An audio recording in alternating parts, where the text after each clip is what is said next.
Como ustedes saben, hoy día nos toca vemos un tema, digamos, en el curso de vida tal como está planteado en el curso de Salud Pública 2 y Planeamiento Estratégico. Para los que no me conocen, que son todos nosotros, que no son mi grupo obviamente, mi nombre es Lucía Solís Salcedo. En esta oportunidad me toca con ustedes hacer esta clase sobre la salud del adolescente. Antes de comenzar, debo decirles, como lo han podido evidenciar en la presentación que seguramente se ha socializado con ustedes, la presentación la he elaborado en base a la información y a una presentación realizada por el doctor Pedro Alcántara Valdivia, quien fue un docente que estuvo a cargo del tema en los 2 años anteriores. ¿Ok? Lo menciono porque obviamente un tema relacionado a los créditos es importante preservarlos porque las autorías dichas de manera correcta tienen que tener esta característica. Es una adaptación, pero con algunas láminas del doctor Pedro Alcántara y con algunas actualizaciones en cuanto al contenido, como lo van a ir viendo. Entonces, rápidamente tenemos la tabla de contenidos, que ustedes ya la han visto, donde tenemos 5 puntos básicamente, ¿no? Los conceptos preliminares, la situación de los adolescentes con un poco de data, la norma técnica de atención integral de salud de los adolescentes, que luego en el que abordamos algunos enfoques, algunas estrategias que se establece en una norma emitida el año 2019, pero que cambia rápidamente a una directiva sanitaria para el uso o la implementación del paquete de salud o el paquete integral de salud de cuidados del adolescente en el marco de la pandemia por COVID, que es, digamos, la directiva que genera la vigencia, porque ahorita todavía estamos en pandemia, todavía no se ha dado de alta la pandemia, y eso nos obliga a usar unas normas que están en ese contexto y que de alguna forma nos encaminan hacia las intervenciones que debemos tener en cuenta desde salud pública en esta nueva normalidad, ¿no? Que es lo que queremos y en lo que estamos trabajando. Luego está un punto relacionado a los desafíos y prioridades desde el Sistema de Naciones Unidas. Este es un documento importante, muy ilustrativo y que agrupa y de alguna forma articula lo que venimos haciendo en el marco de las normas del MINSA y otros documentos tanto nacionales o internacionales. Y finalmente terminamos con algunas consideraciones finales.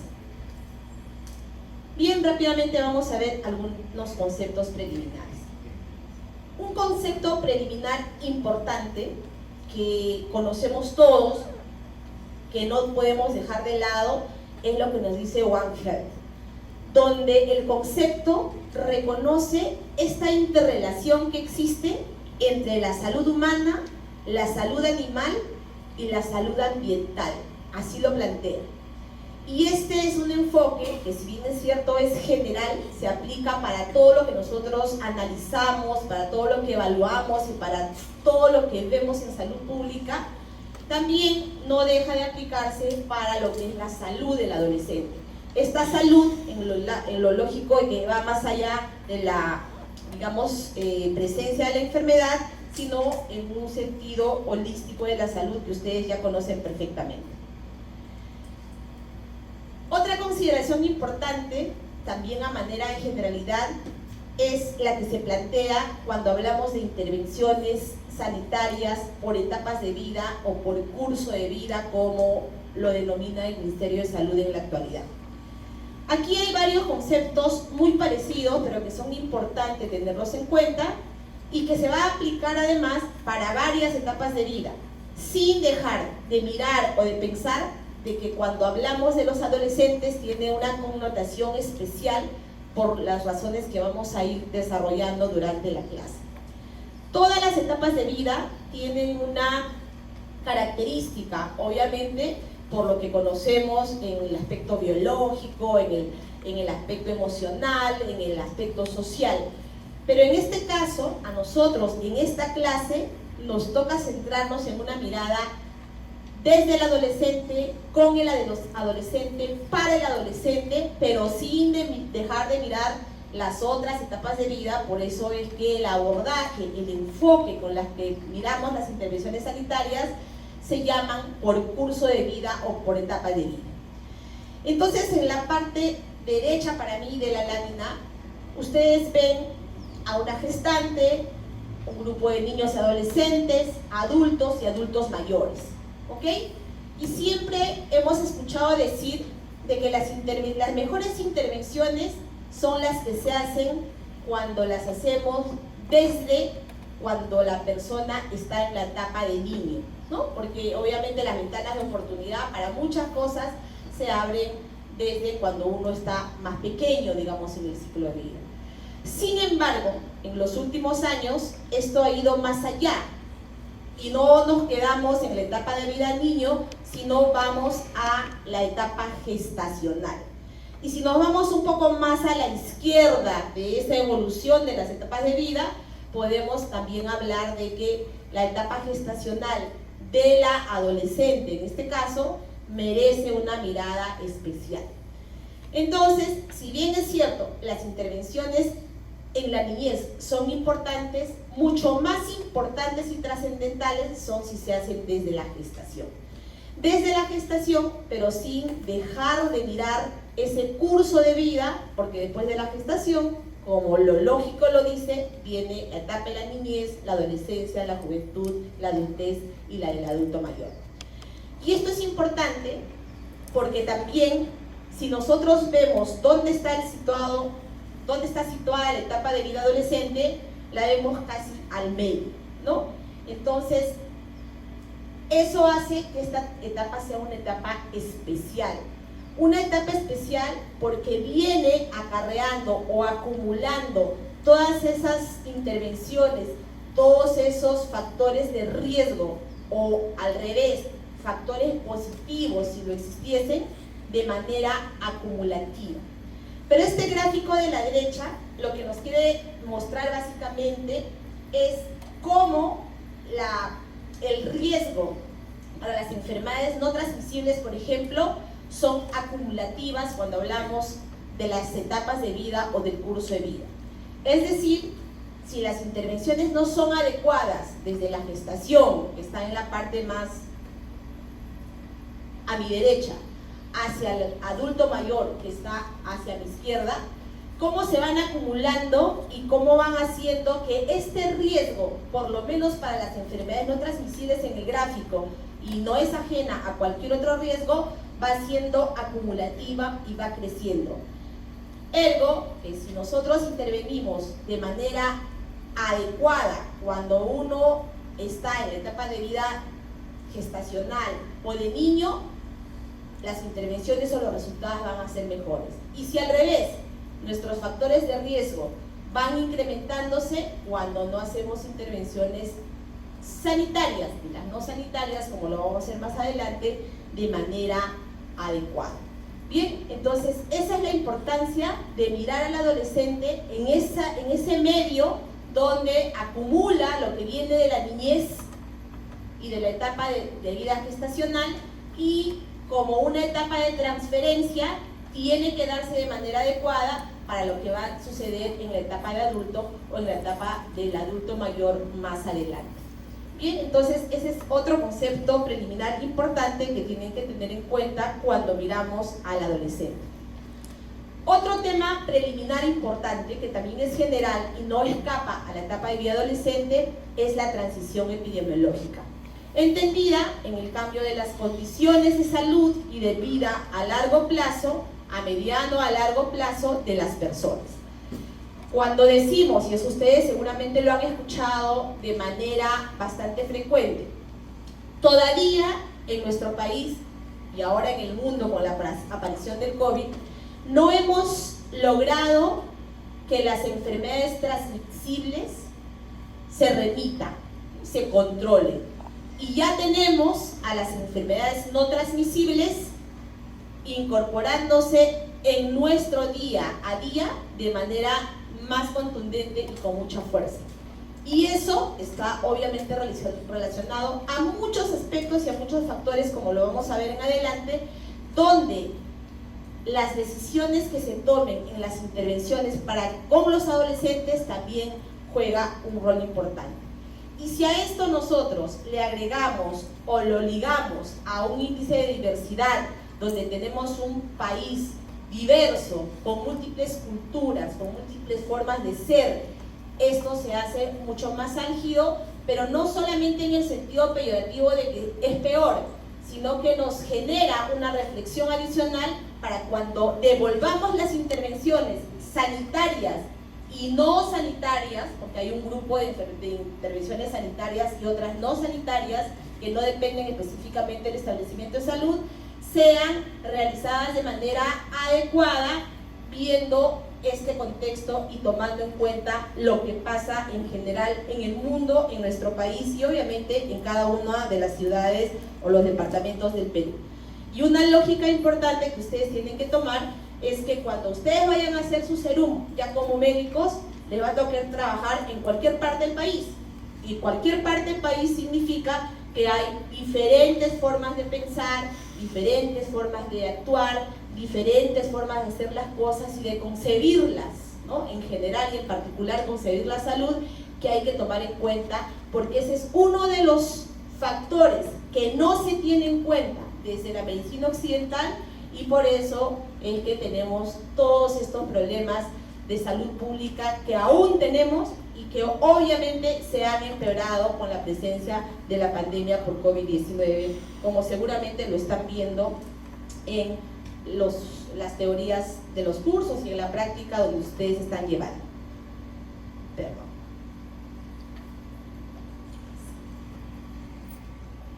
Me quiero quedar ahí un ratito y decirles algo que ya en la clase de la etapa de vida niño y seguramente en la etapa o en la clase de salud pública como introducción en general ustedes lo han visto, pero que es necesario que se lo recalque cuando abordamos la salud del adolescente, porque además este enfoque lo van a ir viendo y desarrollando en todo el curso, pero más allá del curso, que dura un semestre, este es el enfoque que hay que tener en cuenta cuando ustedes vayan a desarrollar o a trabajar como médicos asistenciales en el lugar que les toque trabajar, sea en Lima, sea en provincia, sea en un área rural, un área urbana. ¿Qué es lo que quiero rescatar de esta lámina, que también fue trabajada, una elaboración propia del doctor Alcántara, que es bastante ilustrativa? Es que muchas veces, por muchos años, por mucho tiempo de alguna forma, la salud ha sido siempre vista como desde una lógica recuperativa, ¿no?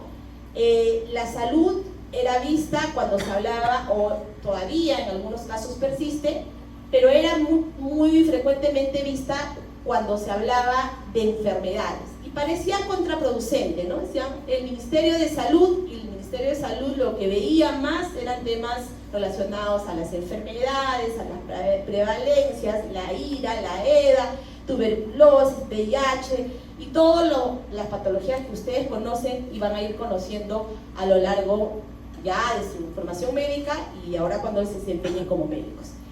Pero esta lógica de mirar a la salud como un tema de enfermedad o a raíz de una enfermedad ha ido virando y ha ido cambiando en estos últimos años. Y esa lógica tiene que ver con lo siguiente, con que la salud tiene que ser vista hacia la persona o individuo, dicen algunas normas del Ministerio de Salud, pero en un contexto de su familia y en un contexto de la comunidad. En la nueva acepción, bueno, digo nueva, porque en realidad, aunque no es tan nueva, pero la tomo así porque quiero salirme de esta lógica de ver a la salud solamente como la ausencia de la enfermedad. En esta lógica que dice la OMS sobre la salud, ¿no? Que tiene que ver con lo integral, con lo holístico, con la salud física, con la salud mental, con la salud social y hasta la espiritual. Entonces, en ese contexto de esta mirada de salud está la persona en su familia y en la comunidad. que de alguna forma representa ese gráfico que está al fondo con una familia típica nuclear, papá, mamá y 2 hijos, que no es el único tipo de familia. Y ese es otro tema que también seguramente ustedes lo han visto en algún momento y lo van a seguir viendo, porque en este nuevo enfoque, un nuevo recientemente enfoque incorporado por el Ministerio de Salud, cuando nos habla del modelo de atención integral de salud por curso de vida, por cuidado del curso de vida, basado en la familia y la comunidad. Esta familia, obviamente, no solamente es que no tenga enfermedades, ¿no? Enfermedades relacionadas a las transmisibles, a las no transmisibles y todas las que ustedes conocen, sino que también sea vista en un contexto de que hay salud donde se interrelaciona con otros factores. Y ahí gráficamente hablamos de el colegio, donde está educándose, hablamos de la calle, del lugar donde realiza sus compras, del establecimiento de salud, a donde acude cuando se siente mal o cuando quiere hacer un chequeo preventivo, del transporte público, ¿no? De las combis, el tren eléctrico, el taxi, la movilidad particular, lo que sea donde se moviliza, donde se transporta, el medio ambiente, los lugares donde consume alimentos, los parques, donde puede hacer buen uso de su tiempo libre, es decir, aquellos lugares, ese relacionamiento con aquellos lugares donde hace su vida diaria. Y todos estos lugares que he mencionado y que de alguna forma grafican este esquema, están relacionados con un enfoque importante que ustedes tienen que tener en cuenta, y seguramente ya lo han estado viendo en los seminarios anteriores, que es el famoso enfoque de los determinantes sociales de la salud, ¿no? Que quiere decir que los determinantes sociales son aquellas situaciones o condiciones que pueden mejorar si son positivas o empeorar si son negativas a la salud de una persona en el contexto de su familia y su comunidad. ¿Y cuáles son esos determinantes a los que nos referimos cuando hablamos? Hay todo un estudio de los determinantes sociales de la salud, pero de manera didáctica podemos enumerar una serie de determinantes: la educación, la cultura, el ingreso socioeconómico, la pobreza, la vivienda, el medio ambiente, los estilos de vida, el género, los propios servicios de salud o el acceso a los servicios de salud. Todos estos son determinantes sociales de la salud. Entonces, este enfoque, que es general, en realidad se aplica también para mirar a la salud del adolescente, en este amplio sentido de la salud, que es lo que nosotros buscamos cuando hablamos de análisis desde la lógica de salud pública, y es lo que queremos que ustedes interioricen y lo aterricen para cuando vayan a su CERUM y comiencen a mirar desde su centro de salud en qué consiste intervenir con el adolescente, más allá de las normas que tiene el Ministerio de Salud, que también incorporan estos enfoques de manera un poco más teórica, pero que están ahí, y finalmente su complejidad muchas veces se da en la operatividad de eso que dice la norma, pero este es un enfoque que es importante tenerlo en cuenta.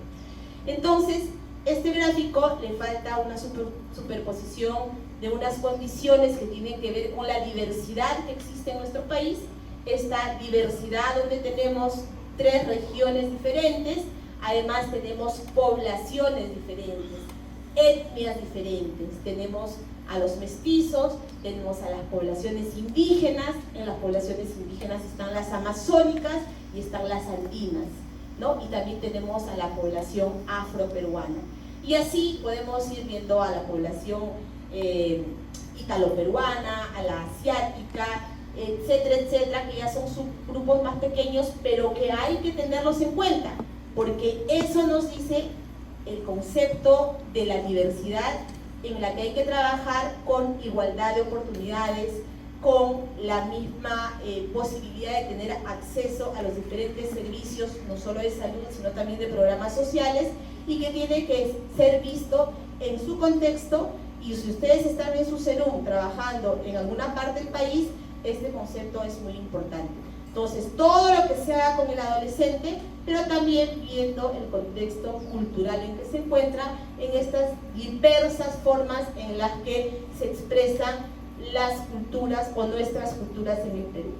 Y un tema que adicionalmente se agrega a los enfoques es también tener presente, por ejemplo, a las personas con discapacidad, que tienen que tener todo esto que estamos mirando, pero pensando y adecuándolo también a que son personas con algunas habilidades diferentes que nos obligan a pensar de manera, digamos, singular en ellas, sin diferenciarlos, sin generar discriminación, más bien con la lógica de generarles igualdad de oportunidad.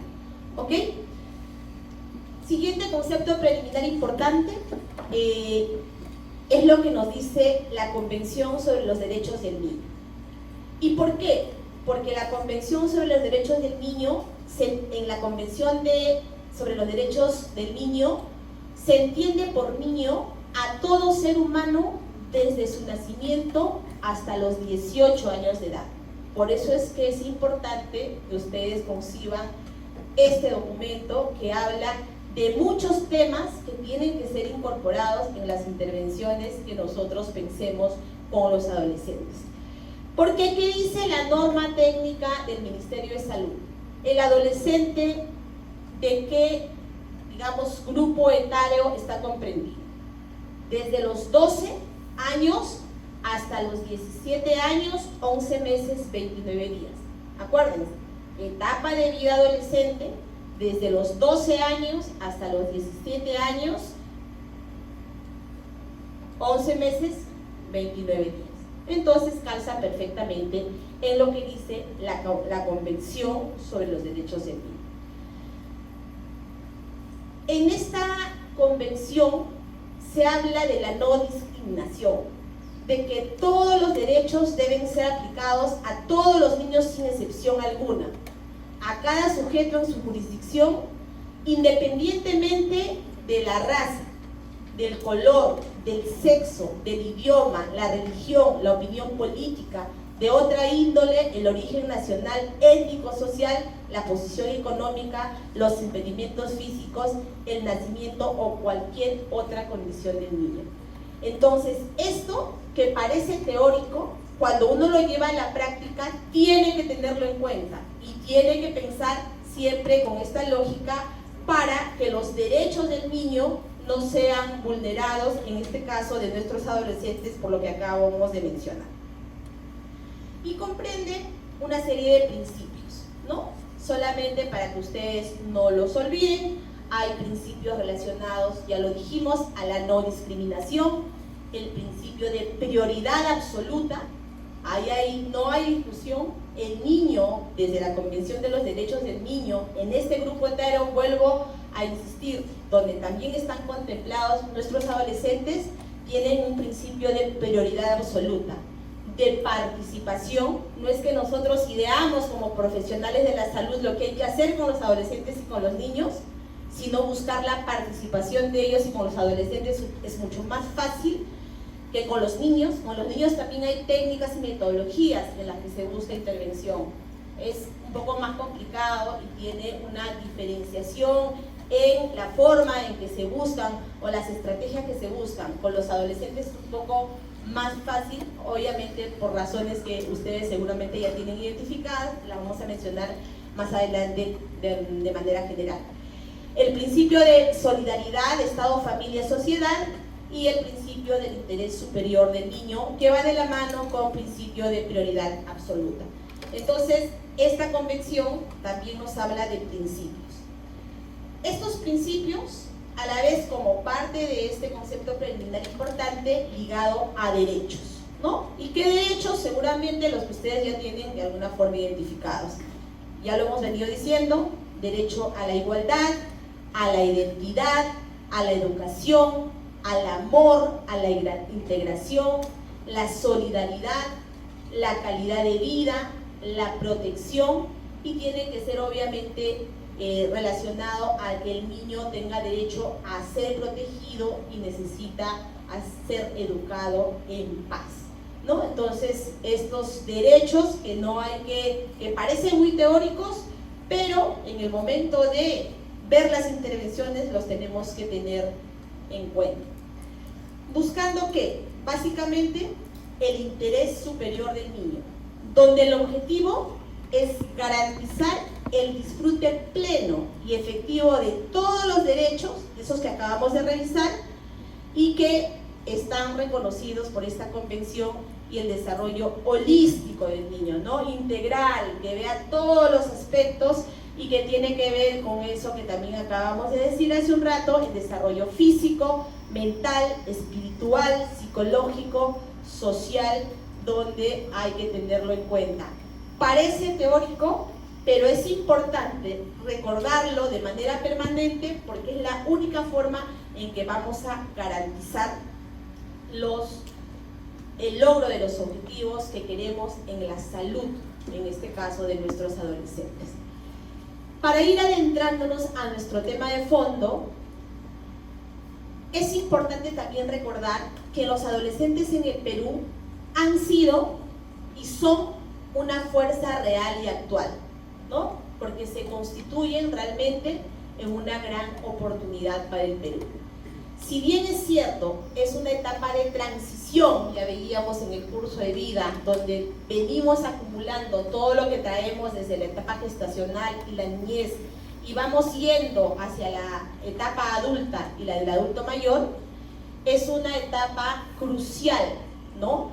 Porque aquí es donde tenemos que consolidar aquellas cosas buenas que traemos y todavía tenemos la oportunidad de reducir los riesgos en aquellas cosas malas, entre comillas, que tenemos o que traemos.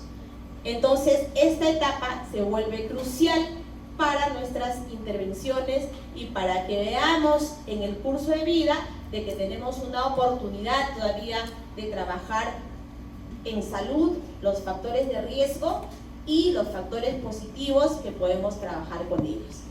Entonces, ese entusiasmo, ese compromiso, esa entrega, esa vitalidad y ese, digamos, ese desprendimiento con lo que vemos en campo, que los adolescentes trabajan a través de los voluntariados, por ejemplo, diversas actividades de salud y diversas actividades sociales, es lo que hace que este grupo etario se convierta en una gran oportunidad para el desarrollo del país, como lo dice la LAI.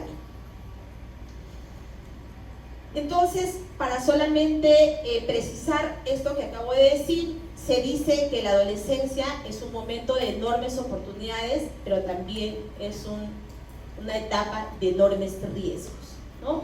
Los científicos creen que la forma en que los adolescentes pasan estos años tiene un crucial impacto en el desarrollo final y la estructura del cerebro. Eso lo dicen los científicos y por eso también se convierte en una etapa súper importante.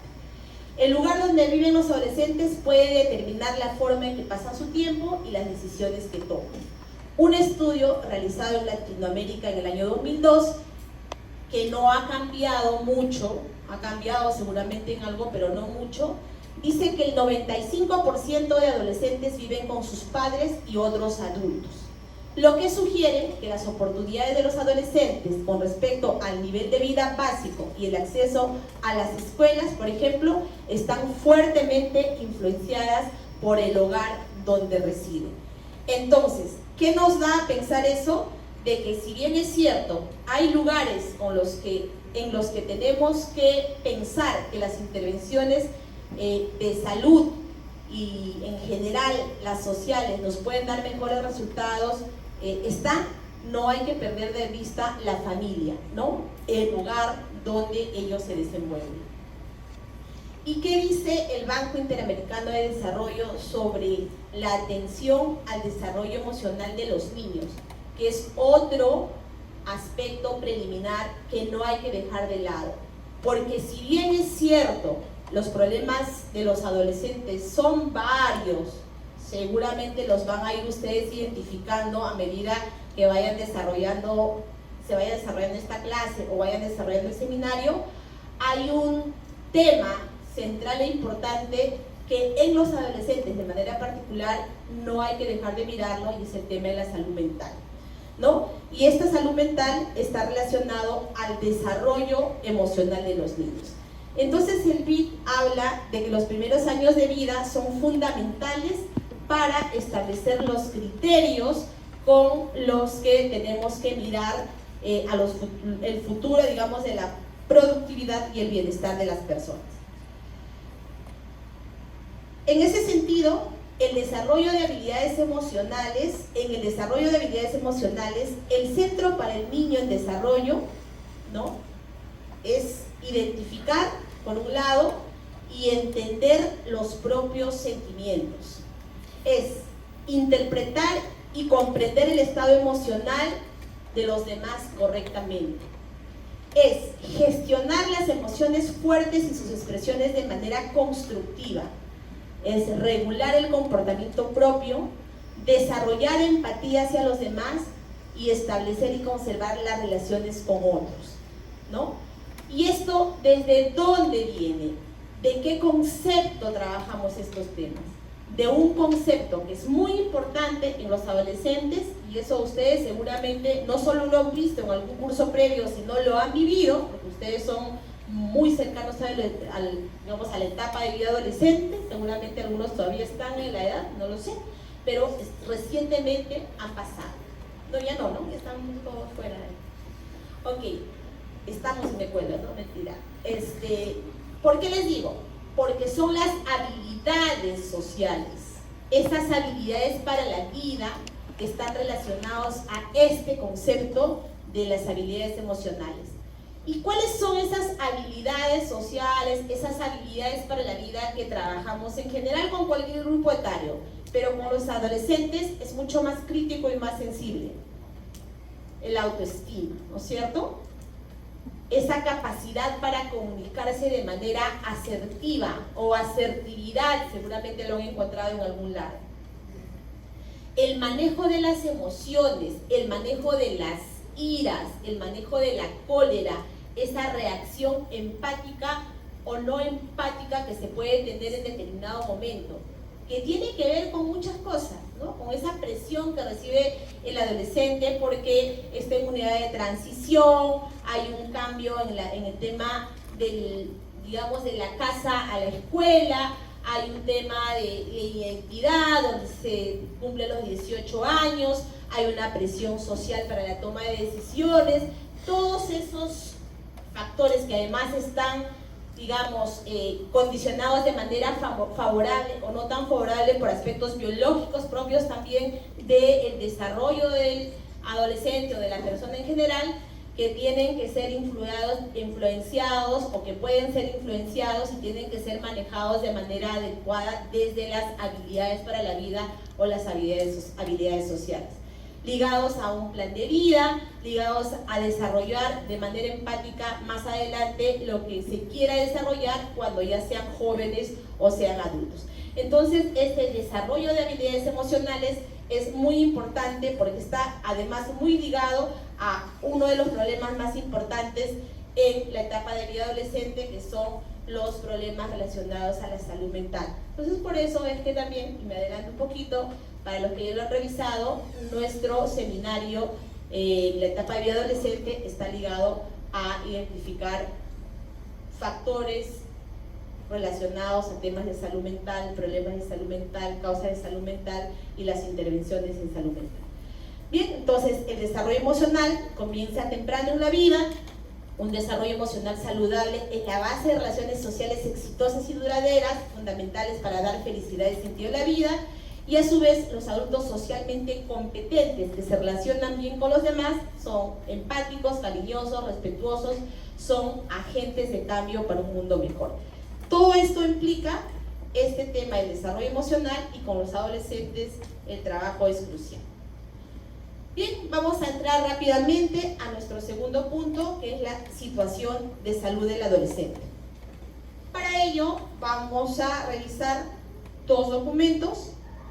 Uno es un documento aprobado y publicado por el Ministerio de Salud, es la Política Nacional Multisectorial de Salud al 2030. Perú, país saludable, es el nombre del documento técnico. Fue aprobado en el año 2020 y incorpora a la etapa de vida adolescente como una de sus prioridades. Por ejemplo, en este documento nos hablan de la carga de la enfermedad, ¿no? ¿Cómo ven la carga de la enfermedad? Arriba están los varones y abajo están las mujeres por el grupo etario. El primer grupo es de 0 a 4, el segundo de 5 a 14, allá están nuestros adolescentes. El tercero es de 15 a 44, también están parte de nuestros adolescentes, tanto para varones como para mujeres. Y lo de color salmón, naranja claro, como quieran verlo ustedes, que es lo que ven acá, significa grafica a las enfermedades no transmisibles. Entonces ya vemos que la carga de enfermedad, tanto en varones como mujeres, según este documento, se va incrementando para estos dos grupos donde están los adolescentes involucrados por el grupo de edad que corresponde. Y esta carga de enfermedad, obviamente, si bien es cierto desde hace unos 2 años, un poquito menos, no ha mejorado, al contrario, seguramente si hacemos un estudio actualizado, esto está más fuerte, sobre todo después de la pandemia. ¿Qué otro dato nos dice este documento técnico del Ministerio de Salud sobre los adolescentes? Etapa de vida de 12 a 17 años, ya lo dije, está acá resaltado con color amarillo. Primer lugar, accidentes de tránsito. Segundo lugar, accidentes que obstruyen la respiración. Tercer lugar, leucemia. Cuarto lugar, infección respiratoria aguda baja. Y quinto lugar, accidentes por ahogamiento y sumersión, ¿no? Entonces, estos se condicen todavía con lo que está en joven de 18 a 29 años, acá, y todavía se condice con lo que pasa con los adultos de 30 a 59 años, donde la primera causa sigue siendo accidentes de tránsito. Lo que ya desaparece en la parte superior en el adulto mayor por encima de los 60 años y es diferente a lo que pasa con los niños en la parte derecha de la pantalla de 0 a 11 años, donde las malformaciones congénitas, deformidades y anomalías cromosómicas aparecen como la primera causa de mortalidad según etapa de vida. También tenemos el diagnóstico de salud en población en situación de vulnerabilidad. Ahí tenemos la morbilidad, las principales causas de morbilidad por ciclo de vida en la población amazónica, en la parte derecha de la lámina, en la población originaria andina, en la parte izquierda de la lámina. En la siguiente vamos a ver a la población afrodescendiente. Y ahí, obviamente, tenemos en morbilidad varios temas, ¿no? Las enfermedades de causa bucal en este grupo etario de los 12 a los 17 años. Para lo que es población andina, tenemos las infecciones agudas de las vías respiratorias para lo que es población amazónica, que está al lado derecho, como primera causa. Y ustedes en la PPT pueden revisar con mayor detenimiento cada una de las causas. No pretendo revisar todas, enumerarlas todas, sino más bien ir viendo lo principal de cada dato que nos pueda servir para tener una idea de cómo va esta situación de salud de nuestros adolescentes. Igual, esto es para población afroperuana, las infecciones agudas de las vías respiratorias que están en primer lugar, está resaltado de color amarillo. El otro documento que también habla de la situación de salud adolescente es un documento técnico del Ministerio de Salud que dice situación de salud de los adolescentes y jóvenes en el Perú del año 2017. Aprobado con una resolución ministerial que ustedes las tienen ahí, también creo que la hemos puesto como parte de los recursos si la quieren revisar con mayor detenimiento. Aquí tenemos la estructura de la población peruana por grupos quinquenales de edad y sexo desde el año 2000, 2015 y 2021. Aquí solamente es para resaltar lo que ya casi todos sabemos cuando vemos una pirámide poblacional, ¿no? Esa situación en la que en el año 2000 teníamos una base ancha, en el 2015 el ensanchamiento de la base hacia la mitad de los grupos etarios va siendo más evidente, y en el 2021 ese ensanchamiento es mucho más aún evidente y nos vamos hacia una inversión de la pirámide poblacional, donde de aquí a unos años la parte más de arriba, la parte superior, va a estar más ancha y esperamos que la de abajo vaya disminuyendo, entonces el vértice va a estar hacia abajo y toda nuestra carga de morbilidad y mortalidad va a estar enfocada hacia los adultos y sobre todo adultos mayores. Y eso se ve en la práctica. Cuando ustedes van a ver cómo es la población de algunos distritos, sobre todo urbanos en Lima, cómo es la población de algunos distritos también en el interior del país, sobre todo en las zonas urbanas un poco menos en las zonas rurales, vemos la presencia muy grande de adultos mayores y con todo lo que significa la carga de morbilidad y mortalidad. ¿Por qué? Porque obviamente ese efecto acumulativo que hemos visto en nuestra gráfica de los riesgos en la etapa del curso de vida no ha estado siendo bien trabajado. Y en ese, digamos, acumulativo, vuelvo a repetir el rol importante que juegan las intervenciones o la disminución de riesgos en la etapa de vida adolescente. Algunas causas de mortalidad en adolescentes varones, un comparativo entre el año 2010 y el año 2015. En el año 2010 tenemos a la neumonía, organismo no especificado en primer lugar, y en el 2015 la exposición a factores no especificados. Son documentos que ustedes lo pueden ir revisando y van a tener el detalle que no vamos a entrar en esta clase. También en mujeres 2010-2015, y acá ya es un comparativo 2015 para las principales causas de mortalidad en adolescentes, hombres y mujeres. ¿Ok? Acá igual tenemos exposición a factores no especificados en el primer lugar en ambos casos, pero la neumonía en el segundo, igual para los dos, pero perdón, el accidente de transporte no especificado básicamente está para los hombres y la obstrucción no especificada respiratoria para las mujeres. Y así cada dato que se compara puede tener un significado si vamos pensando en la devolución de las intervenciones. También tenemos datos en este documento sobre el porcentaje de hogares con adolescentes de 12 a 17 años. Aquí no hay tenemos un nivel nacional que está en la parte, nuestra lámina, nuestra gráfica del lado derecho, donde tenemos en el nivel nacional que en el año 2015 ha disminuido para el Perú. Dato nacional, en pobres extremos se mantiene casi igual, en pobres no extremos también hay una mínima diferencia con tendencia a disminuir, y en los no pobres una mínima diferencia con tendencia a disminuir. Tasas de analfabetismo por sexo y grupos de 15 a 19 años, que es la gráfica del lado izquierdo. Tenemos ahí hombres de 15 a 19 años, mujeres de 15 a 19 años, que es el grupo que nos interesa y que ustedes lo pueden ir revisando de manera más detallada.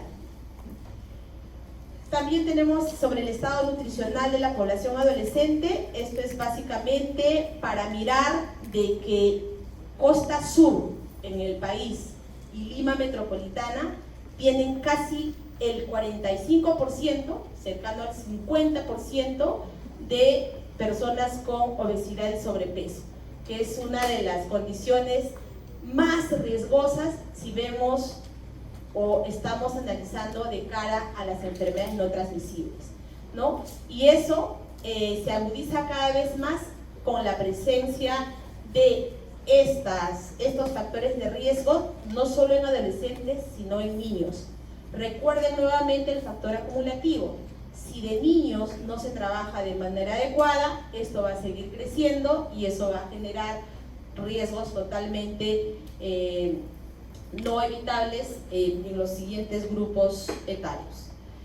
La actividad física, solamente para relacionarla al tema de obesidad y sobrepeso, que muchas veces está dada por una mala alimentación, inadecuada alimentación, donde el consumo de alimentos procesados o la famosa comida chatarra hegemoniza no solamente en el área urbana, como veíamos, Lima metropolitana y Costa Sur son los más afectados, digamos, con esto, y está ligado a temas de actividad física, ¿no? O inactividad física. Acuérdense que en las intervenciones estas van en dúo. La alimentación no saludable y la inactividad física y el sedentarismo son los factores de riesgo que están presentes y hay que trabajarlos no solo en adolescentes, en todos los grupos etarios, pero en este caso, por lo visto en el factor acumulativo, más en niños, que se debería trabajar más en niños y adolescentes. Acá en indicadores suicidas tenemos un comparativo entre sierra urbana, selva urbana, costa urbana, Lima, Callao, sierra rural, selva rural. Este es un dato del Instituto Nacional de Salud Mental con estudios epidemiológicos de salud mental, donde tenemos fuertes tendencias en lo que es la sierra urbana básicamente, que es el color azul, donde se ha demostrado que hay un alto índice de personas que con deseos de morir, ¿no? Pero si ustedes ven, casi todo está relacionado a qué tan deteriorada está la salud mental de los adolescentes en nuestro grupo etario. Si no es deseos de morir, es pensamiento suicida, de índole suicida, planeación suicida o conductas suicidas. Entonces ahí tenemos un gran porcentaje de adolescentes con los que hay que ir trabajando estos aspectos de salud emocional, de desarrollo emocional, de los que mencionábamos en los conceptos preliminares. La violencia sexual en adolescentes, también de 12 a 17 años. En el Perú hay un comparativo entre el 2013 y el 2015. Si bien es cierto, hay una tendencia a disminuir, pero esto se mantiene y se intuye que post pandemia esto se ha incrementado más aún. Y si vemos en la parte derecha de nuestra lámina, tenemos comentarios o bromas de tipo sexual, más del 50%, ser víctima de tocamientos incómodos en alguna parte de su cuerpo, también en segundo lugar, casi igual con obligados a pornografía en revistas, fotos, figuras o por internet, casi igual con ser víctima de miradas incómodas en sus partes íntimas, un poco menos mostrarles sus genitales, casi igual tratar de quitarles la ropa, y luego viene masturbarse delante del adolescente, tocamientos, manoseos al cuerpo de otra persona. Esto también encuesta nacional sobre relaciones sociales de Linares 2013-2016. Información totalmente válida e información muy rica en el sentido de ir mirando qué cosas tenemos que trabajar con ellos, mirando desde el riesgo hacia el enfoque de los determinantes sociales. Y un último dato, me parece que este es el último de situación de salud del adolescente, que es el embarazo en adolescente. Y el embarazo en adolescente obviamente tiene un recrudecimiento en estos últimos años, donde tenemos mayor cantidad de adolescentes que se han embarazado, y muchas veces con los embarazos, antes les decíamos no deseados, ahora reciben el nombre de no planificados, pero en realidad el concepto es el mismo, ¿no? Que genera no solamente alteraciones digamos de carácter físico o en la salud física de las adolescentes, sino sobre todo algunos trastornos de la salud mental, con todas las consecuencias sociales que puede tener en la familia y en la sociedad, no solo para el adolescente, sino también para el niño o la niña producto de este embarazo. Y acá una última que nos muestra sobre lo mismo, el porcentaje de mujeres de 15 a 19 años de edad alguna vez embarazados por departamentos. Lo consideré importante mostrárselos porque acuérdense de que ustedes van a estar en diferentes departamentos del país. Y Lima, obviamente, eso está discutido, no es el país. Loreto, Cayali, San Martín, Amazonas y Madre de Dios, solamente interrumpido por Tumbes, que es un departamento costero, son los departamentos donde hay más del 20% de embarazo en adolescentes. La parte amazónica, donde según datos hay que trabajar mucho más estos temas. ¿Tiene que ver con aspectos culturales? Sí. ¿Tiene que ver con aspectos educativos? Seguramente sí. ¿Tiene que ver con aspectos sanitarios? También, ¿no? Entonces todo eso entra acá ya y hay que mirar, tiene que ver con aspectos emocionales, y seguramente si entramos a hacer un árbol de problemas de lo que es embarazo en el adolescente, salen una serie de causas sobre las cuales vamos a intervenir.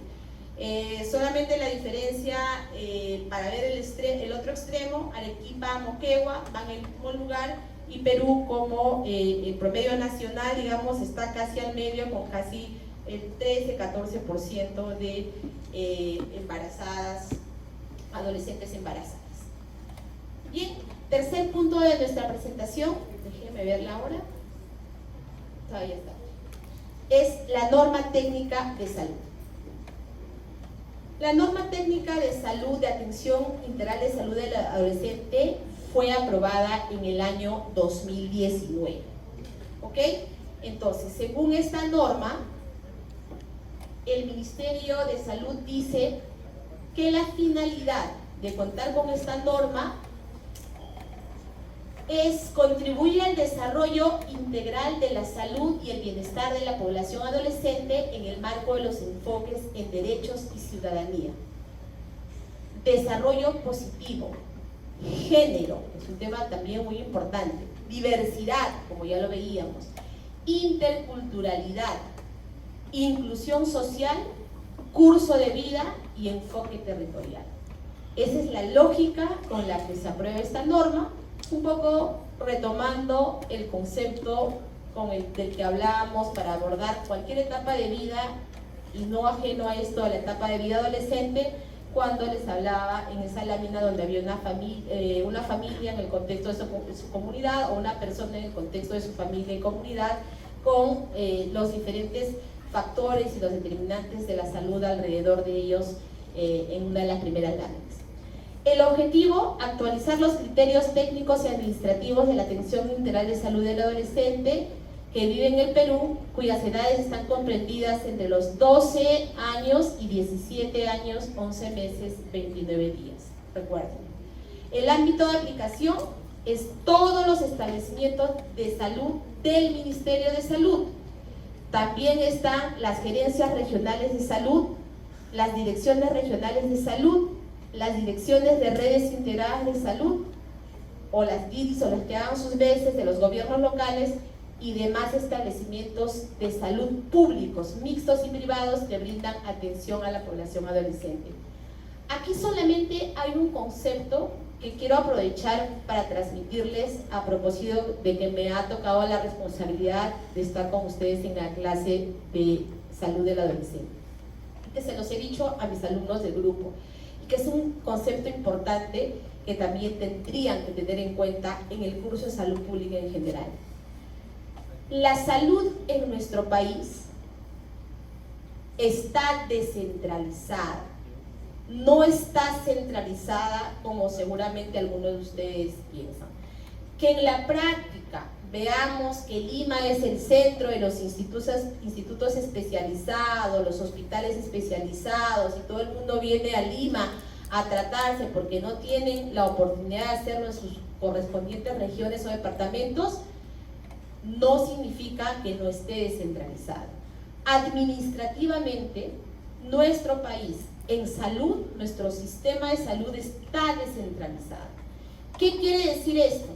Que el Ministerio de Salud es el ente rector en salud, pero del Ministerio de Salud no depende directamente ni la autonomía sobre la toma de decisiones, ni el presupuesto para la atención de salud de los departamentos o de las regiones que ustedes conocen. Solamente de Lima metropolitana. El resto de departamentos del país, los que ustedes conocen, Piura, Lambayeque, Ancash, Ica, Arequipa, Cusco, Ayacucho, Huancavelica, Loreto, Amazonas, Puno, Cajamarca, todos los que ustedes conocen están descentralizados. Quiere decir que la autonomía para tomar decisiones y la plata de la que disponen para cuidar la salud de sus pobladores no depende del Ministerio de Salud. Ellos, como gobierno regional, dependen directamente del Ministerio de Economía y Finanzas. El único, digamos, no es un departamento, pero el único espacio, si quieren llamarlo así, que depende directamente del Ministerio de Salud es Lima Metropolitana. En Lima Metropolitana, los 43 distritos que tiene Lima Metropolitana, es el único espacio donde las funciones de salud no están transferidas. O sea, el MINSA todavía toma la decisión sobre la salud de esta población, el MINSA todavía tiene la plata de esta población y por eso se organiza en direcciones de redes integradas de salud, esas famosas DIRIS que ustedes van a encontrar en la norma técnica o en la bibliografía. Y a propósito del ámbito de aplicación, quería aprovechar para transmitirles ese concepto. Todos los departamentos, sus gobernadores regionales, que son como sus presidentes, son los que tienen la autonomía y la plata para decidir sobre la salud. Es cierto que el Ministerio de Salud es el ente rector, sí, pero debería dedicarse a supervisar, a dar asistencia técnica y a cautelar que se cumpla la norma. Esa es su función, ese es su rol. Tiene algunas funciones compartidas, pero no es el responsable de la salud, digamos, en estos departamentos, sino cada gobierno regional, excepto Lima Metropolitana. Por eso ustedes cuando ven ahí dice establecimiento de salud del Ministerio de Salud, y ahí habla de gerencias regionales de salud, direcciones regionales de salud, o sea, gerezas y direzas son para todos los departamentos menos Lima, direcciones de redes integradas de salud, que son las de Lima, y demás establecimientos públicos, privados, mixtos, ¿no? Entonces, ese es el ámbito de referencia y ese es un concepto que tienen que tener en cuenta para todo salud pública y para cuando ustedes estén desempeñándose como médicos en sus células. Bien, algunas estrategias de atención de los adolescentes, aquí están todas, ¿no? La descentralización de lo que acabo de hablar, conformación de redes de soporte, uso de tecnologías de información y comunicación, acá viene todo lo que es redes sociales, ahora que está muy de moda y los adolescentes y los niños son unos troves en este tema.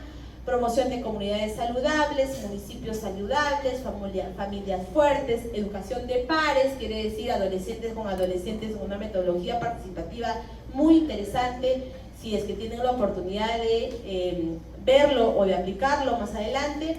Articulación con las instituciones educativas o las famosas escuelas saludables, participación activa de adolescentes también como estrategias importantes que hay que tener en cuenta cuando hablamos de salud del adolescente desde la norma técnica. Y ahí nomás con la norma técnica del 2019, porque después ya viramos a lo que es la directiva sanitaria que establece el paquete básico para el cuidado integral de salud del adolescente en el contexto COVID. También tiene una finalidad, un objetivo, que en realidad es acotar o acuñar lo que se hace con el adolescente, pero en el contexto del COVID, de la pandemia por COVID, su aplicación al igual que la directiva anterior, y va desde la evaluación integral de las necesidades y expectativas de salud de la población adolescente en el contexto del COVID, sin dejar las diferentes áreas que son importantes trabajarlas con los adolescentes. El área de salud sexual reproductiva, salud mental, como les decía hace un rato, salud física y nutricional, ¿no? Y su priorización, que da lugar a un plan anual de atención de salud individualizada. Este plan debe considerar prestaciones que son parte del paquete básico del cuidado integral y salud del adolescente durante el contexto por pandemia. Para esto, según la norma, debe haber un equipo multidisciplinario conformado básicamente por un médico, un obstetra, un enfermero, pero adicionalmente, dependiendo del nivel de establecimiento de salud, puede haber odontólogo, psicólogo, nutricionista, tecnólogo médico, de laboratorio, personal técnico u otros, ¿no? Que tienen como objetivo brindar esta salud integral. Este paquete básico para el cuidado del adolescente en contexto COVID está compuesto por prestaciones de salud esenciales o priorizadas del paquete básico de atención integral de salud para adolescentes, que lo vamos a ver rápidamente en la siguiente lámina. Aquí hay una diferencia importante que hay que notar entre lo que era el paquete pre-COVID, parte de la norma técnica, la primera de la que les hablé, y el paquete durante pandemia. En la norma técnica aprobada en 2019, antes de la que se aprobó de la directiva sanitaria, eran 3 paquetes los que se promocionaban desde el Ministerio de Salud: el paquete básico, el paquete completo y el paquete especializado. Con esta directiva, en contexto por pandemia COVID, hay un único paquete con prestaciones esenciales y que incorpora las intervenciones que van a ayudarnos a mejorar los riesgos o controlar diferentes problemas de salud del adolescente en las líneas ya mencionadas, ¿no? Básicamente alimentación, nutrición, salud sexual reproductiva, salud mental. Lo que no quiere decir que hayan otras, hay otras intervenciones también, pero principalmente estas. Y rápidamente aquí tenemos los paquetes o la conformación de los paquetes. Cuando es no presencial es la identificación y o detección de la violencia, para eso no necesitas tener a la persona delante tuyo. Detección de trastornos mentales y del comportamiento, las consejerías, ya lo decíamos, en salud sexual reproductiva, sexualidad, prevención del embarazo e infecciones de transmisión sexual, salud mental y o nutrición de acuerdo a la necesidad, y la consejería para el cuidado integral del adolescente frente al COVID. Y las presenciales, obviamente las que necesitan, pues que la persona esté ahí, ¿no? La vacunación, la suplementación con hierro en el tema de anemia, los métodos anticonceptivos, el test del embarazo, el kit de atención para casos de violencia sexual en caso de que el adolescente haya manifestado haber sido víctima de abuso sexual. Y cuando se hace una intervención a través de un equipo móvil, casi todas las que se han evidenciado en el paquete anterior, ¿no? Vacunación, suplementación con hierro, tamizaje, test de descarte, igual provisión de kit de atención de casos de violencia sexual. En resumen, esas son las intervenciones orientadas al cuidado integral. Desafíos y prioridades del sistema desde el sistema de Naciones Unidas. El sistema de Naciones Unidas establece la política de adolescentes y jóvenes en el Perú, articulando determinadas, digamos, situaciones, normas, en la lógica de que nos tiene que ayudar a mirar en perspectiva lo que nosotros como país necesitamos trabajar con los adolescentes. Y aquí algunas láminas que son importantes que ustedes puedan identificar, porque nos refuerza lo que ya hemos hablado hasta ahora, ¿no es cierto? Que si bien es cierto, la etapa de vida adolescente está al medio, como se muestra con ese ovalado de color rojo, porque antes está infancia y niñez y después está juventud y etapa de vida adulto y adulto mayor, tenemos una serie de intervenciones de primera línea e intervenciones complementarias. Las intervenciones de primera línea son las que están en azul un poco más fuerte y las intervenciones complementarias las que están en azul un poco más claro. Solamente a manera de ejemplo, cuando hablamos de intervenciones de primera línea, por ejemplo, tenemos el plan de atención diferencial para adolescentes, la educación sexual escolar, jóvenes productivos y un poco de atención psicológica para víctimas de violencia. Y todas las que están arriba, igual atraviesan, digamos, lo que se pueda trabajar con un adolescente, y que son el programa Juntos, tamizaje y manejo de trastornos afectivos y ansiedad. Es para todas las edades, pero obviamente eso no quita que se trabaje este tema con adolescentes, y facilitadores en acción contra la violencia familiar y sexual, que también es para todas las edades, que están en la parte superior, pero que eso además incorpora a los adolescentes. Y el resto de intervenciones que están en azul un poco más claro, que son de segunda línea, digamos, pero hay que hacerlas, también son importantes. De las numerosas áreas de desarrollo que afectan a los adolescentes, este grupo interagencial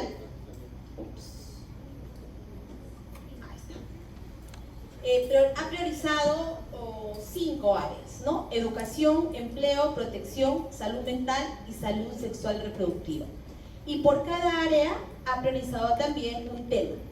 Y como ustedes ven, es el área priorizada y el tema se relacionan fácilmente. En educación, ¿qué es lo que ha priorizado? La no culminación escolar en edad normativa. En empleo, los jóvenes que no estudian ni trabajan. Ahora se les dice también los NINI, ¿no? Ni estudian ni trabajan. Protección, en protección el tema de violencia, en salud mental el tema de suicidio, y en salud sexual reproductiva el tema de embarazo en adolescente, como ya lo vimos en algunas láminas previas. Entonces, ¿qué dice Naciones Unidas? No vamos a entrar al detalle de cada uno de estas áreas priorizadas. Solamente a manera de ejemplo voy a mencionar algunas. En no culminación escolar, en edad normativa, que está en el área de educación, por ejemplo, ¿qué desafío es el que identifica Naciones Unidas?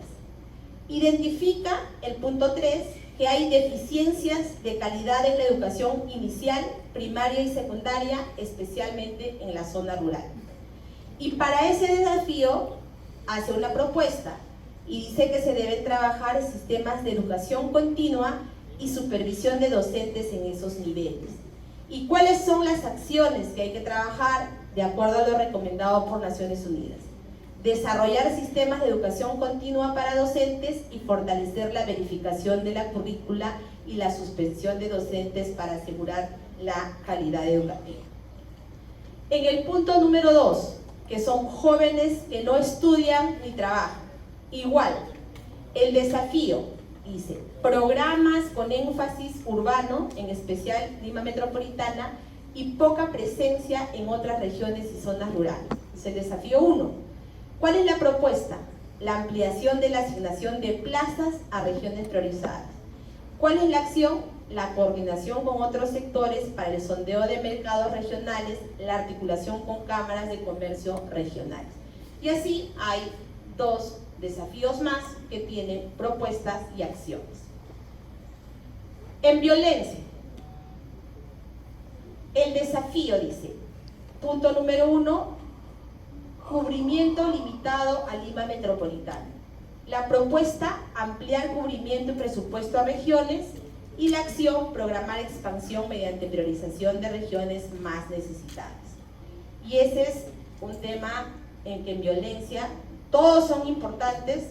Como les vuelvo a repetir, no vamos a revisar todos, ustedes lo pueden leer en su presentación para que tengan una idea más completa, para cuando podamos desarrollar el seminario les sirva de referencia para ir pensando en la lluvia de ideas que tienen que hacer cuando aborden el caso, y lo que les va a servir también para la aplicación de digamos, las intervenciones o su criterio de priorización de salud pública cuando ya estén ejerciendo como médicos en alguna parte del país. Punto 4, suicidio en adolescentes y jóvenes. Tenemos aquí dos tablas. En la primera, 1 de 2, tenemos servicios de salud mental según nivel de complejidad del establecimiento de salud, ¿no? El servicio en la consulta médica, la atención ambulatoria y el internamiento. Aquí solamente una precisión para que también lo tengan como concepto concreto entre lo que se sabe de la teoría y lo que ustedes tienen que aplicar en la práctica. Los establecimientos de salud, el Ministerio los categoriza en 3 niveles. El primer nivel de atención, el segundo nivel de atención y el tercer nivel de atención. Pero cada nivel a su vez tiene categorías.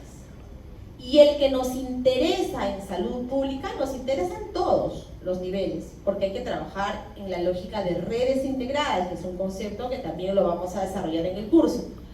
Pero en principio, en salud pública nos interesa el primer nivel de atención. Y en el primer nivel de atención existen 4 categorías. Por eso es que ustedes van a encontrar en las normas, en alguna bibliografía, en los casos, etcétera, nivel 1.1, 1.2, 1.3 y 1.4.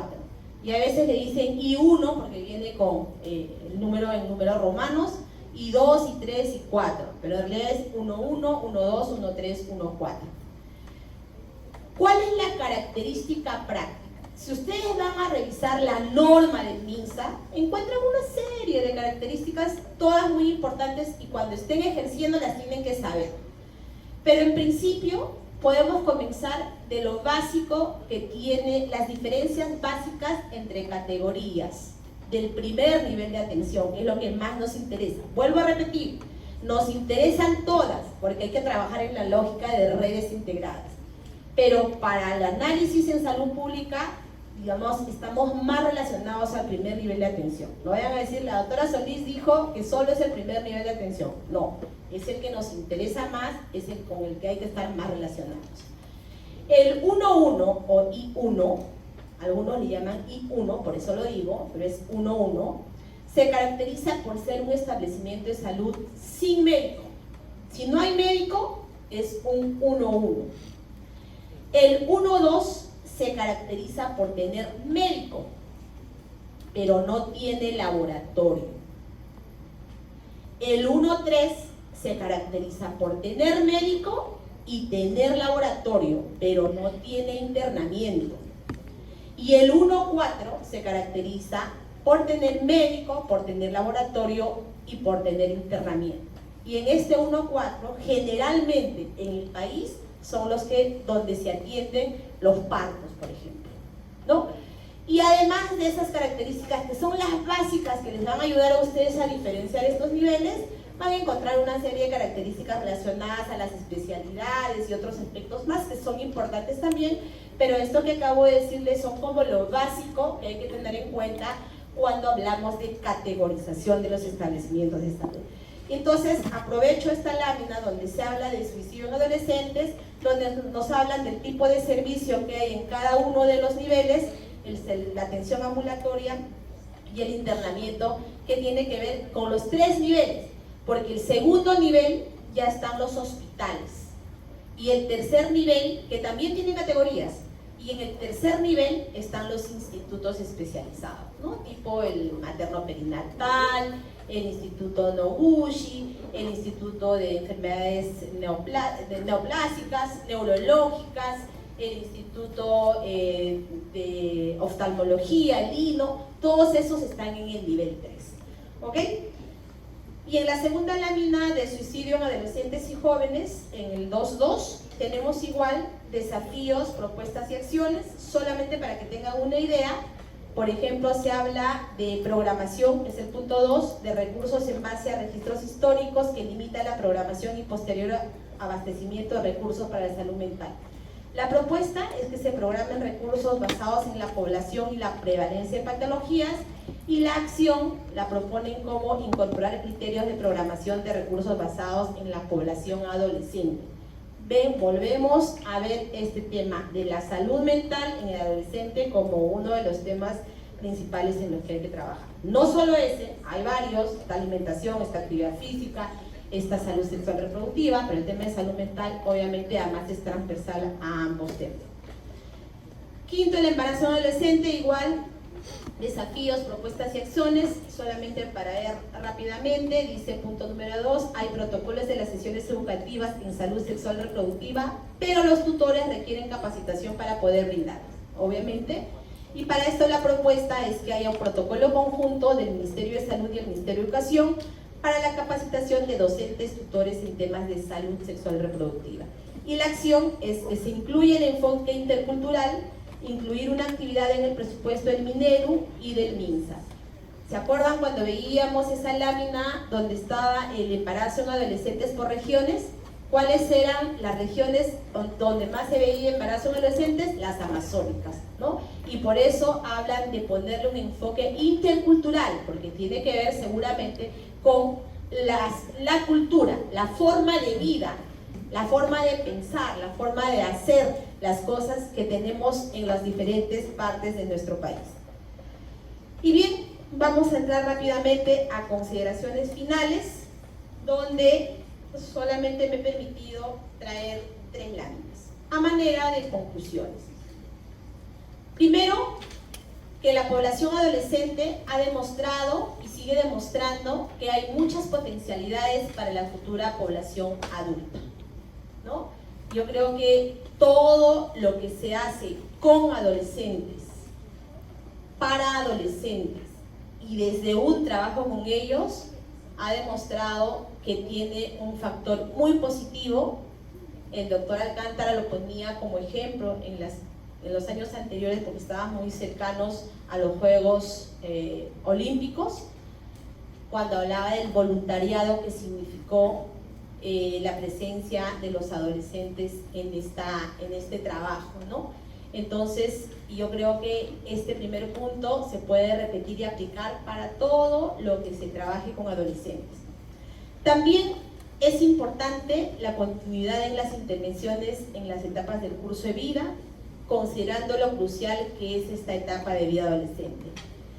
Recuerden, etapa de oportunidades, miles, varias, bonitas, positivas, importantes, pero también etapa de desafíos, porque si no son bien vistos, bien integrados, bien abordados, esa misma oportunidad se puede convertir en un riesgo. Mejor es mirar la existencia de un riesgo como una oportunidad. Y eso, desde el desarrollo emocional, si hablamos de las habilidades para la vida que hay que trabajar con los adolescentes, obviamente siempre va a ser una oportunidad. Y esta oportunidad, obviamente pensando en que las futuras etapas de vida, que son adulto y adulto mayor, sean también beneficiadas. Luego tenemos la exclusión. Con relación a la exclusión, nadie es excluido por lo que es, sino por el trato que recibe de los demás. Es algo que siempre usamos, es un tema que no hay que dejar de lado cuando trabajamos con adolescentes, y este es un tema que se trabaja también con un enfoque y que tiene que estar presente de manera firme y constante. Con relación al cambio, la familia saludable y feliz con pleno uso de sus derechos y deberes, donde el adolescente es fundamental. Y ya lo dijimos, esto es la lógica de que hay un análisis o un entorno de salud pública que hay que tomar en cuenta, que Wankel lo dice, ¿no? Que el relacionamiento entre la salud de la persona, de la salud animal y la salud del medio ambiente determina lo que pasa en general con el humano y obviamente lo que pasa con este grupo etario de adolescentes. Recalcar una vez más, antes de terminar, que esta etapa de vida tiene, si bien es cierto, tiene factores de riesgo acumulativos, también vuelve a tener factores que puedan proteger de manera acumulativa. Y si lo trabajamos desde esa lógica, vamos a entender y ver que lo que hagamos en la etapa de vida gestacional va a repercutir de manera positiva en los niños, lo que se haga con estos niños de manera positiva en los adolescentes, y así sucesivamente lo que se haga con los adolescentes en los adultos y finalmente con los adultos mayores. Y lo que vamos a tener es adultos mayores cada vez más sanos, con menos riesgos y obviamente con un envejecimiento saludable, que es a lo que apostamos, porque recuerden aquí nuestra pirámide poblacional y de alguna forma decimos nos preparamos para nuestro futuro, porque de acá en algunos años, algunos de nosotros más cercanos, ustedes más lejanos, tenemos que trabajar que lleguemos a esta etapa de vida, obviamente con los factores de riesgo menores o mejor trabajados. Y finalmente, si queremos ir a una sociedad más sana con este mismo concepto, desarrollar temas con adolescentes donde la comunicación, el trabajo en equipo, un liderazgo adecuadamente llevado, nos ayuda a mirar un Perú más competitivo. Y este Perú, este país más competitivo, obviamente se va a traducir en lo que nosotros queremos en el desarrollo de nuestro país. Porque todo esto lo hacemos, obviamente, porque queremos estar bien de salud en el más amplio sentido de la salud, pero que esta salud se traduzca en bienestar, en esta lógica de lo salutogénico, pero más allá del bienestar, esto se transforme en una buena o adecuada calidad de vida, que es lo que queremos para nosotros, y obviamente desde la lógica de que la salud junto con la educación son los pilares del desarrollo, es lo que tenemos que trabajar. Y en esta oportunidad también con intervenciones, un análisis centrado en adolescentes, intervenciones centradas en adolescentes y resultados centrados en adolescentes en esta lógica de una etapa muy importante de transición como la que hemos revisado. Eso es todo.